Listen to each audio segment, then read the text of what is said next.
దేశంలో ఉపరాష్ట్రపతి ఎన్నిక సందర్భంగా రెండు తెలుగు రాష్ట్రాల రాజకీయాలు మారుతున్నాయి. తెలంగాణ ప్రభుత్వం ఇండియా బ్లాక్ బలపరిచిన సుదర్శన్ రెడ్డికి మద్దతు ఇస్తుంది. ఆంధ్రప్రదేశ్ ప్రభుత్వం ఎన్డీఏ ప్రభుత్వం బలపరిచిన రాధాకృష్ణకు మద్దతు ఇవ్వాల్సిందే. ఎందుకంటే ఏపీలో బీజేపీ, టీడీపీ, జనసేన కూటమిగా ఉన్నాయి. అయితే ఇక్కడ రాజకీయ సమీకరణలు మారే అవకాశం ఉందని తెలుస్తుంది.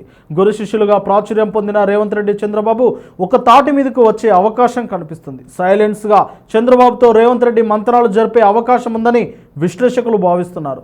చంద్రబాబు చేతుల్లో 21 ఎంపీలు, 4 రాజ్యసభ సీట్లు ఉన్నాయి. అందులో కేవలం టీడీపీకి సంబంధించినవి చూసుకుంటే 15 ఎంపీ సీట్లు, 3 రాజ్యసభ సీట్లు ఉన్నాయి. అంటే మొత్తం 18 ఓట్లు టీడీపీవి. ఆ ఓట్లను ఎలాగైనా ఇండియా కూటమి బలపరిచిన అభ్యర్థికి వేయించాలని రేవంత్ రెడ్డి ఆలోచిస్తున్నట్టు తెలుస్తుంది. అంతేకాదు వైసీపీ ఎంపీలను, వైసీపీ రాజ్యసభ సభ్యులను సైతం ఇండియా కూటమి వైపే మళ్లించేలా ప్లాన్ చేస్తున్నారట రేవంత్ రెడ్డి. వైసీపీ ఎంపీలైన మిథున్ రెడ్డి, అవినాష్ రెడ్డి లాంటి వాళ్లకు హైదరాబాద్లో బిజినెస్లు ఉన్నాయి. ఆ బిజినెస్లు సాఫీగా సాగాలంటే రేవంత్ రెడ్డి మాట వినాల్సిందే అని ఇలాంటి లూప్ పాయింట్స్ను పట్టుకొని రేవంత్ రెడ్డి వైసీపీ ఓట్లను కూడా సుదర్శన్ రెడ్డికి పడేలా ప్లాన్ చేస్తున్నారన్న ఊహాగానాలు వస్తున్నాయి.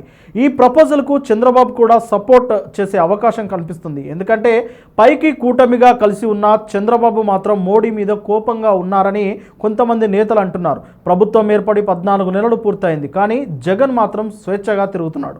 ఆయన్ను అరెస్టు చేద్దామంటే సెంట్రల్ నుంచి ఆదేశాలు రావడంతో బాబు చేతులు కట్టుకుని ఉన్నారు. ఈ నేపథ్యంలో మోడీకి చురకలు అంటిస్తేనే దారికి వస్తాడని బాబు ఆలోచిస్తున్నట్లు విశ్లేషకులు భావిస్తున్నారు. అందుకే ఉపరాష్ట్రపతి ఎన్నికల్లో క్రాస్ ఓటింగ్ పడే అవకాశాలు ఉన్నాయని విశ్లేషకులు సైతం భావిస్తున్నారు. అలాగే బీహార్ ఎన్నికల నేపథ్యంలో కూడా ఒక కాంగ్రెస్ ఎంపీ సంచలనమైన ఆరోపణలు చేశారు. బీహార్ ఎన్నికల్లో ఎన్డీఏ కూటమి ఓడిపోతుంది, అలా జరిగిన మరుక్షణమే ఆర్జేడీ పార్టీ బయటకు వస్తుంది అన్నారు. అలా నితీష్ కుమార్ బయటకు రాగానే చంద్రబాబు సైతం బయటకు వచ్చే అవకాశం ఉందని రాజకీయ నిపుణులు భావిస్తున్నారు. ఈ మొత్తం పరిణామాలను చూస్తే రేవంత్ రెడ్డి ఎలాగైనా బాబు చేత క్రాస్ ఓటింగ్ వేయించే అవకాశం ఉందని విశ్లేషకులు భావిస్తున్నారు.